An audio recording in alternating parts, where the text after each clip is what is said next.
এক আল্লাহওয়ালা যুবককে তুলে নিয়ে গেল একদল দুষ্ট জিন। তারপর যা ঘটল শুনলে আপনার আত্মা কেঁপে উঠবে। এদিকে তার স্ত্রী তাকে মৃত ভেবে অন্যত্র বিয়ে করার সিদ্ধান্ত নিল। অবশেষে সে কি দুষ্ট জিনদের হাত থেকে বেঁচে ফিরতে পেরেছিল? দুষ্ট জিনেরা তার সাথে কি করেছিল জানতে ভিডিওটি শেষ পর্যন্ত দেখুন।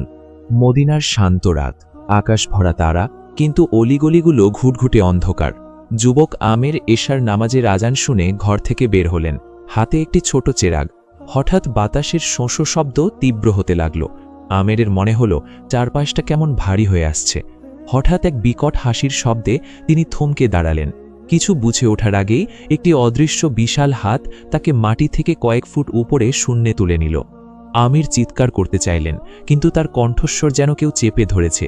মুহূর্তের মধ্যে মদিনার চেনা দৃশ্য চোখের পলক পড়ার আগেই অদৃশ্য হয়ে গেল। যখন আমির চোখ খুললেন, দেখলেন তিনি মরুভূমি বা পাহাড়ের এমন এক জায়গায় যেখানে আকাশের রং আমাদের মতো নীল নয়, বরং এক অদ্ভুত লালচে বা বেগুনি আভা। চারপাশের গাছপালাগুলো শুকনো হাড়ের মতো খসখসে। সেখানে কোনো পাখি ডাকে না, শুধু এক বিচিত্র ফিসফিসানি শোনা যায়। সেখানের বাতাস অত্যন্ত গরম, যেন আগুনের হুলকা বয়ে যাচ্ছে। ধূলিকণাগুলো স্থির নয়, বরং ছোট ছোট ঘূর্ণি বাতাসের মতো সারাক্ষণ বনবন করে ঘুরছে। আমের দেখলেন তার সামনে দাঁড়িয়ে আছে বিশাল দেহী কিছু অবয়ব, যাদের চোখগুলো লম্বালম্বি এবং জ্বলন্ত কয়লার মতো লাল। তারা ছিল কাফের বা অবাধ্য জিন। এদিকে তার নিখোঁজ হওয়ার সংবাদ পুরো এলাকায় পৌঁছে যায়। খবরটা খলিফা ওমর রাদিয়াল্লাহু তাআলা আনহুর কাছেও পৌঁছায়। হজরত ওমর রাদিয়াল্লাহু তাআলা আনহু বিশেষ বাহিনীকে পুরো এলাকা তন্ন তন্ন করে খোঁজার নির্দেশ দেন, কিন্তু কোনোভাবেই আমেরের টিকিটিও খুঁজে পাওয়া যায়নি। এদিকে আমেরের পরিবারও খুবই চিন্তায় পড়ে যায়। তারাও অনেক খোঁজাখুঁজি করে, কিন্তু কোনোভাবেই তাকে খুঁজে পায় না। এভাবে আস্তে আস্তে সময় গড়াতে লাগলো। দিন ফুরিয়ে সপ্তাহ ফুরালো, এমনকি মাসও ফুরিয়ে গেল, কিন্তু আমেরের কোনো খোঁজ খবর পাওয়া গেল না। এই অবস্থা দেখে খলিফা ওমর রাদিয়াল্লাহু তাআলা আনহু তাকে খোঁজার একটি নির্দিষ্ট সময় বেঁধে দেন। বলা হয়, যদি এ সময়ের মধ্যে আমের ফিরে না আসে তাহলে তাকে মৃত ধরে নেওয়া হবে। তারপর তার স্ত্রী চাইলে অন্যত্র বিয়ে করতে পারবে। কিন্তু কি আশ্চর্য, নির্দিষ্ট সময় ফুরিয়ে গেলেও আমের ফিরে আসে না। এই অবস্থা দেখে তার স্ত্রী অন্য জায়গায় বিবাহ করার সিদ্ধান্ত নেয়। এদিকে আমেরের জীবনটা খুবই বিভীষিকার মধ্য দিয়ে যাচ্ছিল। কাফের জিনেরা আমেরের সাথে দাসের মতো আচরণ করত। তাকে শিকলে বেঁধে রাখত না, বরং এক অদৃশ্য প্রাচীর বা জাদু দিয়ে তাকে বন্দী করে রেখেছিল। আমের চাইলেই সেই এলাকা ছেড়ে পালাতে পারতেন না। জিনেরা যখন নিজেদের মধ্যে কথা বলতো, মনে হতো অসংখ্য কাঁচের টুকরো একসাথে ঘষা খাচ্ছে। আমের তাদের সব কথা বুঝতেন না, কিন্তু তাদের রাগের প্রকাশ ছিল খুবই ভয়াবহ। তারা আমেরকে নিয়ে কৌতুক করত, মাঝে মাঝে তাকে ভয় দেখাত। কাফের জিনেরা আমেরকে তাদের কঠিন পরিশ্রমের কাজে ব্যবহার করত, অসাধ্য সব ভার বহন করানো বা অজানা খনির কাজ করানো ইত্যাদি। আমেরের জন্য সবচেয়ে বড় পরীক্ষা ছিল খাবার। তিনি দেখলেন জিনেরা সাধারণ মানুষের মতো রান্না করা খাবার খায় না। তারা পচা হাড়, পুরনো গোবর এবং মানুষের ফেলে দেওয়া আবর্জনা থেকে তাদের খাবার সংগ্রহ করে। আমের সেখানে দীর্ঘ 4 বছর মানুষের খাবার পাননি। এই করুণ মুহূর্তে সারাক্ষণ তিনি কেবল আল্লাহর জিকির এবং বিস্তৃতির অতল গহ্বরে নিজেকে টিকিয়ে রেখেছিলেন। এদিকে আমেরের স্ত্রী বিয়ের প্রস্তুতি নিচ্ছিল। সর্বসম্মতিক্রমে একদিন আমেরের স্ত্রীর দ্বিতীয় বিবাহ সম্পন্ন হল। সমাপ্ত হলো একটি সুখের সংসার। একদিকে আমের সইছে অবর্ণনীয় নির্যাতন, আর অন্যদিকে তার স্ত্রী বাঁধছে অন্যত্র সুখের ঘর। এ যেন আল্লাহর এক অসীম লীলা খেলা। আমেরের জীবন নির্যাতনের মধ্য দিয়ে যাচ্ছিল। একদিন হঠাৎ আমের দেখল দুষ্ট জিনেদের রাজ্যে কম্পন শুরু হয়েছে। আকাশ থেকে যেন আগুনের গোলা বর্ষণ হচ্ছে। আমের দেখলেন দুষ্ট জিনেরা আতঙ্কিত হয়ে দিকবিদিক ছোটাছুটি করছে। দূর দিগন্তে দেখা গেল একদল সুন্দর ও শুভ পোশাকধারী এবং তেজোদ্দীপ্ত একদল অবয়ব। তারা ছিল মুসলিম জিনদের সেনাবাহিনী। তারা একযোগে দুষ্ট জিনেদের রাজ্যে আক্রমণ করল। দুই পক্ষের মধ্যে এক ভয়াবহ যুদ্ধ শুরু হলো। বাতাসে তলোয়ারের শব্দ আর গগনবিদারী চিৎকারে চারপাশ যেন জ্বলে উঠল। দীর্ঘ রক্তক্ষয়ী যুদ্ধের পরে অবশেষে মুসলিম জিনেরা জয়ী হল। বেঁচে থাকা দুষ্ট জিনেরা মুসলিম জিনেদের হাতে বন্দী হল। মুসলিম জিনেরা যখন বন্দিশালাগুলো তদারকি করছিল, তখন তাদের সেনাপতি দেখলেন এক কোণে জড়সড় হয়ে বসে আছে এক আদম সন্তান। মুসলিম জিন বলল, হে আদমের সন্তান, তুমি এই অভিশপ্ত কাফেরদের রাজ্যে কি করছো? আমের বলল, আমি মদিনার এক নগণ্য বান্দা। এরা আমাকে মদিনার রাস্তা থেকে জোর করে তুলে এনেছে। মুসলিম জিন বলল, ভয় পেও না ভাই, আজ থেকে তুমি স্বাধীন, তোমার ঈমান তোমাকে রক্ষা করেছে। মুসলিম জিনেরা তাকে জিজ্ঞাসা করল, তুমি কি মদিনায় ফিরে যেতে চাও?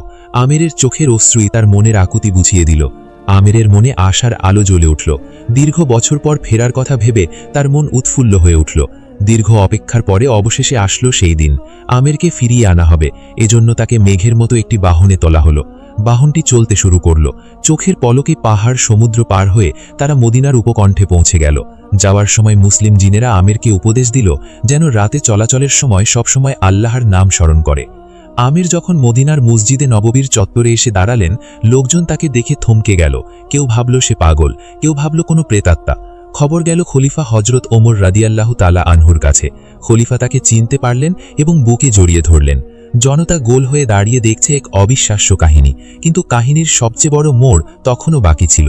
আমেরের প্রথম প্রশ্নই ছিল, হে আমিরুল মোমিনিন, আমার স্ত্রী কেমন আছে? সে কি আমার অপেক্ষায় পথ চেয়ে বসে আছে? পুরো মজলিসে এক নিস্তব্ধতা নেমে আসলো। ওমর রাদিয়াল্লাহু তাআলা আনহুর চোখ জলজল করে উঠল। তিনি বললেন, হে আমের, দীর্ঘ 4 বছর তোমার কোনো খোঁজ খবর ছিল না। শরীয়তের নিয়ম অনুযায়ী তোমাকে মৃত ভেবে তোমার স্ত্রীকে ইদ্দত পালন শেষে অন্য একজনের সাথে বিয়ে দেওয়া হয়েছে। সে এখন অন্য কারো গর্হিণী। আমেরের কাছে এই কথাটি যেন জিনের রাজ্যের বন্দি দশার চেয়েও ভয়াবহ ছিল। সে পাথর হয়ে দাঁড়িয়ে রইল। যে আশায় সে 4 বছর কাফের জিনদের অত্যাচার সহ্য করেছে, সেই আশার প্রদীপ যেন এক নিমেষেই নিভে গেল। আমের বললেন, হে খলিফা, আমি তো মৃত ছিলাম না, আমি তো বন্দী ছিলাম এক অদৃশ্য জগতে। আমার ভালোবাসা কি তবে এভাবে হেরে গেল? উমর রাদিয়াল্লাহু তাআলা আনহু বললেন, ধৈর্য ধরো আমের, আল্লাহ তোমার জন্য যা ফয়সালা করেছেন নিশ্চয়ই তাতে বরকত আছে। তুমি চাইলে আমি তাকে ফিরিয়ে আনতে পারি, কিন্তু তাতে বর্তমান স্বামীর হকও যে জড়িত। হজরত উমর রাদিয়াল্লাহু তাআলা আনহু তখন এক নজিরবিহীন রায় দিলেন। তিনি সেই আনসারী মহিলার বর্তমান স্বামীকে তলব করলেন। যুবক আমের এবং সেই দ্বিতীয় স্বামী দুজনেই উমর রাদিয়াল্লাহু তাআলা আনহুর সামনে দাঁড়িয়ে। উমর রাদিয়াল্লাহু তাআলা আনহু সেই মহিলাকে উদ্দেশ্য করে বললেন, তোমার প্রথম স্বামী আমের ফিরে এসেছে। সে আল্লাহর বিশেষ কুদরতে জিনদের থেকে মুক্ত হয়েছে। এখন তুমি কার কাছে থাকতে চাও? তুমি চাইলে তোমার দ্বিতীয় স্বামীর সাথে সংসার চালিয়ে যেতে পারো, অথবা আমেরের কাছে ফিরে যেতে পারো। মহিলাটি কিংকর্তব্য বিমূঢ় হয়ে পড়েছিলেন। সে যেন কিছু বলার ভাষা হারিয়ে ফেলেছেন।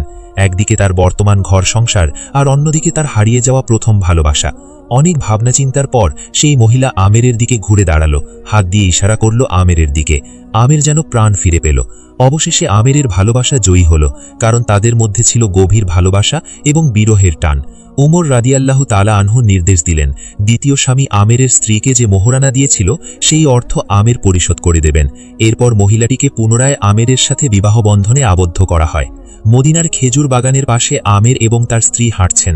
4 বছর পর যেন তারা এক নতুন পৃথিবীতে প্রবেশ করেছেন। তাদের এই মিলনে আকাশ বাতাস সবই যেন উল্লাস করছে। সুপ্রিয় দর্শক, মদিনার এই আনসারী যুবকের ফিরে আসা আমাদের শিক্ষা দেয় যে বিপদ যতই অন্ধকার আর জগৎ যতই অজানা হোক না কেন, যার সাথে আল্লাহ আছেন তার কোনো ভয় নেই। সবশেষে কে কোথা থেকে ভিডিওটি দেখছেন অবশ্যই কমেন্ট বক্সে জানিয়ে যাবেন। দেখা হচ্ছে পরবর্তী ভিডিওতে। ভালো থাকবেন। আল্লাহ হাফেজ।